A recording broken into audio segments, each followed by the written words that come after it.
आधा फुल और बोलती चट्टान। बदलीपुर की टीम आधा फुल। नाम किट्टी, उम्र 16 साल, कक्षा 11वीं। गुण जोश भी है और होश भी। किट्टी के लिए कुछ भी इम्पॉसिबल नहीं। नाम अदरक, उम्र 15 साल, कक्षा 7वीं के बाद स्कूल छोड़ दिया। गुण 1 नंबर का जुगाड़ू। अदरक के पास तरकीब की भरमार है। नाम तारा, उम्र 12 साल, कक्षा 7वीं। गुण जानकारी की चलती फिरती किताब। तारा कभी झूठ नहीं बोलती। तीनों बदलीपुर में रहते हैं। तीनों को जासूसी करने का बड़ा शौक है।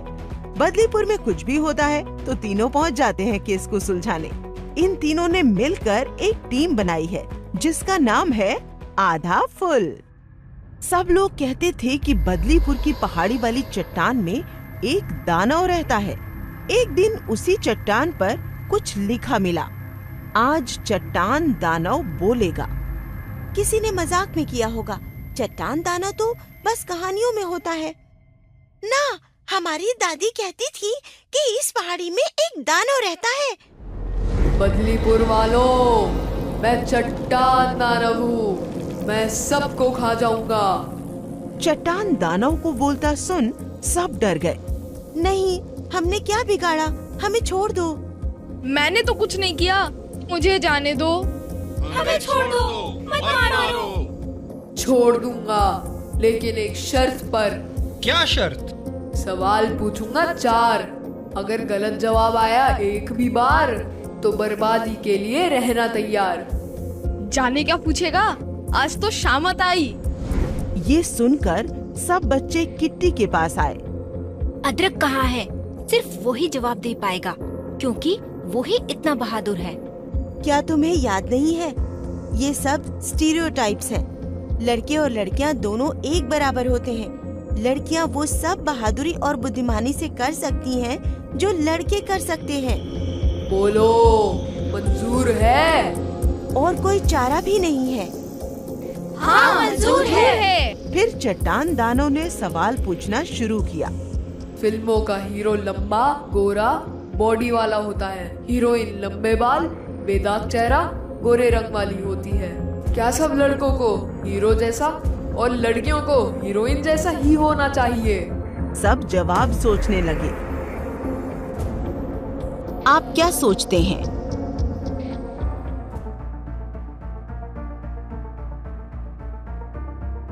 पायल और अभय एक साथ बोल पड़े।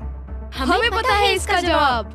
बताओ, पर याद रखना, गलत जवाब मतलब तबाही। नहीं होना चाहिए। क्यों होना है हीरो जैसा बॉडी वाला? मैं तो एकदम ओरिजिनल हूँ, किसी के जैसा नहीं, बस खुद के जैसा। जो जैसा है ठीक है। गोरे होने से क्या होता है? मुझ पर भी प्रेशर था, पर फिर मैंने सोचा असली चीज तो गुण है। जैसे मैं निशाना अच्छा लगाती हूँ, तो टीवी वाली मॉडल के जैसा लगने के लिए मैं क्यों टेंशन लूं और अपना समय, पैसा और मन की शांति बर्बाद करूं। सो जैसी हूँ अच्छी हूँ। सही जवाब। याहू! याहू!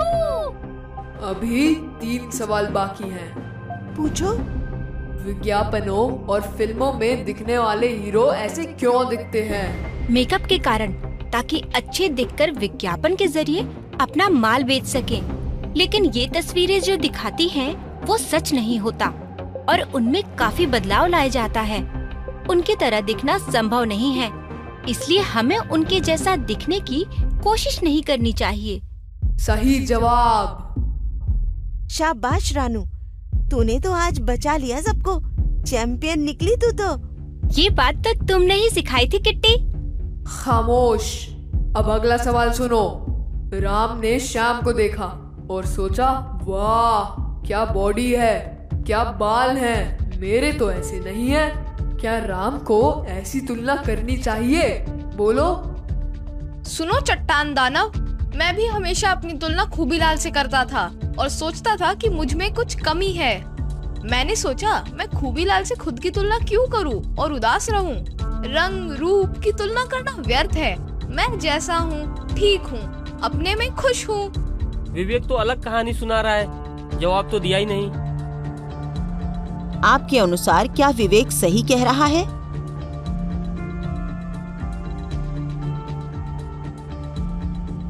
शाबाश विवेक, तुमने एकदम ठीक किया। सब एक जैसे नहीं हो सकते, किसी और से तुलना करके खुद को क्यों परेशान करना। सब अपने आप में खास है। वाह, क्या जवाब दिया है। अब आखिरी सवाल पूछता हूँ। मैंने किसी से पूछा कि क्या तुमने वजन कम किया है, बहुत अच्छे लग रहे हो। क्या मैंने ये पूछकर सही किया? क्यों पूछा तुमने? गलत बात। इतने बड़े दानव हो, इतना भी नहीं पता कि लुक्स को लेकर कमेंट करने से क्या होता है। अरे ये क्या कर रहा है? दानव को क्यों डांट रहा है? दानव गुस्सा हो गया तो? खूबीलाल का जवाब सुनकर चट्टान दानव बोल पड़ा। लगता है तुमको जान की परवाह नहीं है, मुझसे ऐसे बात कर रहे हो। खूबीलाल का जवाब अभी पूरा नहीं हुआ था। अरे एक तो गलत काम करते हो, ऊपर से मुझे धमका रहे हो। मेरे चाचा ने बॉडी की तारीफ की तो मैं लुक्स को लेकर टेंशन लेने लग गया और मुझ पर अच्छा दिखने का प्रेशर बढ़ गया। सारा टाइम आईने के सामने ही लगा रहता, पढ़ाई लिखाई तक से मन छूट गया। मैं जितना भी रंग रूप को सुधारने की कोशिश करता, उतना ही बुरा महसूस करता।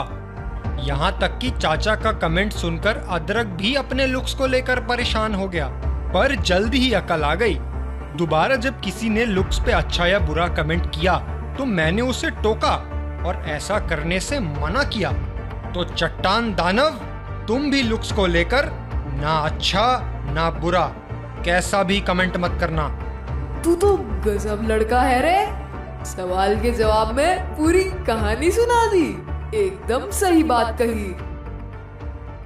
हम जीत गए। हाँ, तुम जीत गए। अब तो सारे बच्चों को जवाब पता चल गए। पर सिर्फ याद करने से कुछ नहीं होगा, इन सब पर अमल भी करना होगा। मैं हमेशा हमेशा के लिए बदलीपुर छोड़ के जा रहा हूँ। जहाँ ऐसे चैंपियन रहते हैं, वहाँ मेरा क्या काम। चट्टान दानव की बात सुन सब खुशी से झूम उठे। देखो, तुम्हारे बिना भी हमने जवाब देके बदलीपुर को बचा लिया। ये अदरक डर के मारे कहाँ गायब हो गया? ये सुनकर किट्टी और तारा मुस्कुराते हैं। तभी अदरक किट्टी और तारा के पास आता है। किट्टी, वाह क्या तरकीब थी। एक ही बार में पूरे बदलीपुर के बच्चों को समझा दिया। चट्टान दानव, तुमको भी तो मजा आया होगा ना आवाज निकालने में? अदरक ही चट्टान के पीछे से बोल रहा था। ये आधा फुल की तरकीब थी। रूप रंग की तुलना और शारीरिक बनावट से जुड़ी बातें हमारे समाज में आम है, लेकिन ऐसी बातें सबके लिए हानिकारक होती है और आदर्श रूप के दबाव को बढ़ावा देती है। ऐसी बातें लोगों के गुणों और रुचियों से उनका ध्यान बटाती है। बॉडी टॉक सिर्फ उन लोगों के लिए हानिकारक नहीं होती जिनके लुक्स की प्रशंसा की जाती है, बल्कि उनके आसपास के लोगों को भी नुकसान पहुंचाती है।